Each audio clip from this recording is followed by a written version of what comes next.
आज हम जानेंगे इस वीडियो के माध्यम से कि आपका रजिस्ट्रेशन के टाइम इलाहाबाद विश्वविद्यालय में काउंसलिंग के टाइम आपका कौन कौन से डॉक्यूमेंट मतलब बहुत ज़्यादा ज़रूरी है, कौन से डॉक्यूमेंट अभी बनवाने चाहिए, ये सब उस पर डिस्कस करेंगे हम लोग। ठीक है, तो आप लोग वीडियो में बने रहें और आज हम इस वीडियो के माध्यम से आपको सब कुछ डिटेल से स्टेप बाय स्टेप मैं बताने वाला हूँ। ठीक है, तो आप लोग वीडियो में बने रहें। उससे पहले आपसे एक ही रिक्वेस्ट है कि अभी तक आप लोगों ने Telegram channel Allahabad university page को फॉलो नहीं किया तो भाई जल्दी से कर लीजिएगा वीडियो देखने के बाद। वहाँ पे आपको लेटेस्ट अपडेट हमेशा मिलती रहती है। तो चलिए शुरू करते हैं। तो यहाँ पे हम लोग बात करेंगे आज कि कौन कौन से डॉक्यूमेंट है जो अभी बनवा लेने चाहिए, जो कि लग सकते हैं। तो पहली बात ये है कि आप लोगों को लगभग सभी डॉक्यूमेंट रेडी करके पहले से ही रखने हैं रजिस्ट्रेशन के। नहीं तो फिर आपके लिए दिक्कत होगी, क्या पता रजिस्ट्रेशन के लिए कम ही दिन मिले और आपका डॉक्यूमेंट बन ना पाए, फिर आपके लिए ही दिक्कत होगा। तो फिर ये चीज़ें आप लोग ध्यान में रख लीजिएगा। ठीक है, तो चलिए सबसे पहले यहाँ पे बात करेंगे कि रजिस्ट्रेशन के समय जो है आपका कौन कौन सा डॉक्यूमेंट यहाँ पे सी यू टी यू जी 2026 का जो रजिस्ट्रेशन है इसमें कौन कौन से डॉक्यूमेंट लगते हैं और इलाहाबाद यूनिवर्सिटी मतलब एडमिशन मतलब क्या क्या चीज़ें होती हैं हर एक चीज़ में बताऊंगा। तो यहाँ पे हम बात करेंगे सी यू टी यू जी के ज़रिए इलाहाबाद विश्वविद्यालय। कर्सर कहाँ गया यार। ठीक है, ये जो लिखा है आपका इलाहाबाद यूनिवर्सिटी में C U T U G admission registration शुरू करने से पहले डॉक्यूमेंट रेखी रेडी रखने के लिए बहुत ज़रूरी है, जैसे कि ऑफिशियल सी यू टी शो एन टी ए की वेबसाइट पर नोटिस मिलते हैं। ठीक है, वहाँ पे आप जाके देख लेंगे, वहाँ पे भी मिल जाएंगे। लेकिन मैं इस वीडियो के माध्यम से आपको बता दूंगा, वहाँ पे जाने की ज़रूरत ही नहीं पड़ेगी। यहाँ पे आपको बेसिक जो डॉक्यूमेंट है आपका वो है आपका 10th का मार्कशीट। ये तो कंपलसरी है कि आपका जो है कि रहना चाहिए। नहीं है तो आप डिजिटल सॉरी डिजी लॉकर से डाउनलोड करके आप जमा कर सकते हैं, पीडीएफ उसका डाल सकते हैं वहाँ पे काउंसलिंग रजिस्ट्रेशन के टाइम। उसके बाद साथ ही साथ आपको क्या करना पड़ेगा, यहाँ पे ये आपका 12th की मार्कशीट और सर्टिफिकेट जो है कि आप मार्कशीट जो है आपको अपलोड करना है आपके रजिस्ट्रेशन के टाइम। डिजी लॉकर से भी कर सकते हैं, आपके पास अगर ओरिजिनल मार्कशीट है तो वो भी अपलोड कर सकते हैं। ठीक है, यहाँ पे अब बात करेंगे आधार कार्ड या फिर वैलिड आईडी, इसका क्या मतलब है।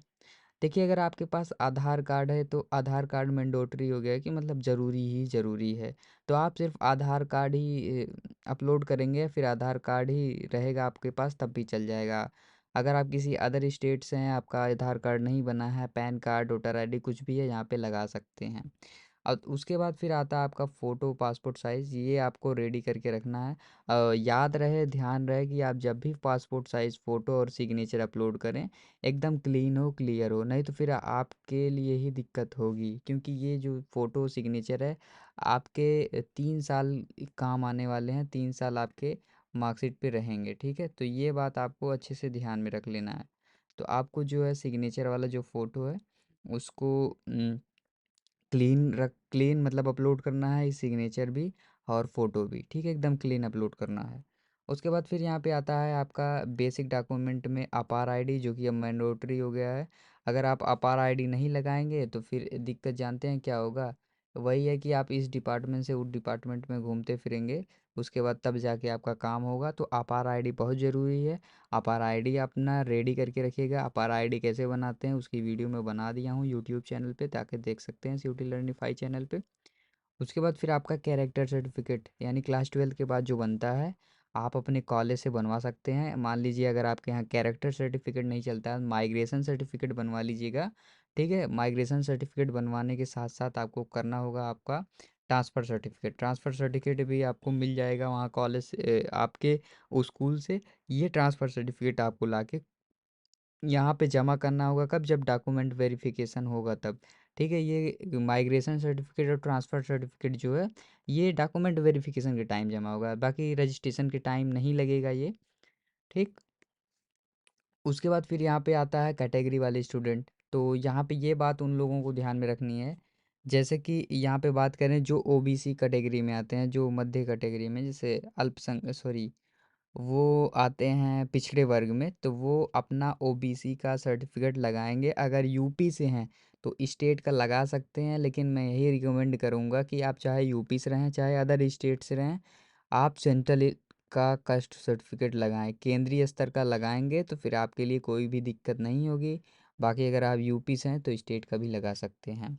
उसके बाद फिर आता है यहाँ पे बात ईडब्ल्यूएस सर्टिफिकेट क्या होता है। तो ईडब्ल्यूएस जो आर्थिक रूप से कमज़ोर होते हैं उनके लिए होता है। तो ये जो है उनके लिए है जो किसी भी कैटेगरी में आते हैं। अगर उनके पास ईडब्ल्यूएस सर्टिफिकेट बना हुआ है तो वो भी इस्तेमाल कर सकते हैं इसका। एससी एसटी जो होते हैं जो सबसे निम्न वर्ग में आते हैं उनके लिए है ये भी। जितना भी मैं बता रहा हूँ सबका सेंट्रल लेवल सर्टिफिकेट लगेगा। बाकी जो पीडब्ल्यूडी कोटा से है, मतलब पीडब्ल्यू आप समझ रहे हैं, उससे है तो उसका सर्टिफिकेट यहाँ पे लगा देंगे तो कुछ आपको बेनिफिट मिलेगी। बाकी अगर आप ओबीसी डब्ल्यूएस एससी एसटी का लगाएंगे तो यहाँ पे बेनिफिट मिलेगी वही मार्क्स के लिए और पीडब्ल्यू के लिए भी, मतलब आपका जो मार्क्स के लिए। तो अलग अलग कैटेगरी का कट ऑफ जारी होती है, तो इसलिए लगाना आपके लिए ज़रूरी है। नहीं लगाएंगे तो फिर आप यूआर में माने जाएंगे, यानी कि अनरिजर्व में माने जाएंगे, तो आपकी कट ऑफ भी हाई जा सकती है। तो यही ज़रूरी है कि अगर आप सर्टिफिकेट नहीं लगाएंगे तो फिर आप कट ऑफ के बाहर भी हो सकते हैं। तो आज ज़रूरी है ये सब लगाना। और हाँ, ये जो आपका सर्टिफिकेट है ये कब का बना रहना चाहिए। तो देखिए, अगर आपका सर्टिफिकेट अप्रैल के बाद बना है तब तो ठीक है। मान लीजिए जनवरी के बाद बना है तब भी ठीक है, लेकिन उससे पहले का नहीं होना चाहिए। ये ज़रूरी है क्योंकि हर साल यही होता है। आपका जो सेंट्रल लेवल का जो आपका कास्ट सर्टिफिकेट बनेगा वो जनवरी के बाद का होना चाहिए, पहले का नहीं होना चाहिए। तो आप लोग जल्दी जल्दी इस सर्टिफिकेट को बनवा लीजिए। जो भी कैटेगरी में आप आते हैं उसका सर्टिफिकेट ज़रूर से बनवाएं। उसके बाद फिर क्या होता है यहाँ पे, रजिस्ट्रेशन से पहले यही ध्यान रखना है कि रजिस्ट्रेशन से पहले फ़ोटो सिग्नेचर, जो मैंने आप लोगों को बताया कि फ़ोटो और सिग्नेचर जो है वो एकदम डॉक्यूमेंट स्कैन करके कॉपी रेडी रखना है।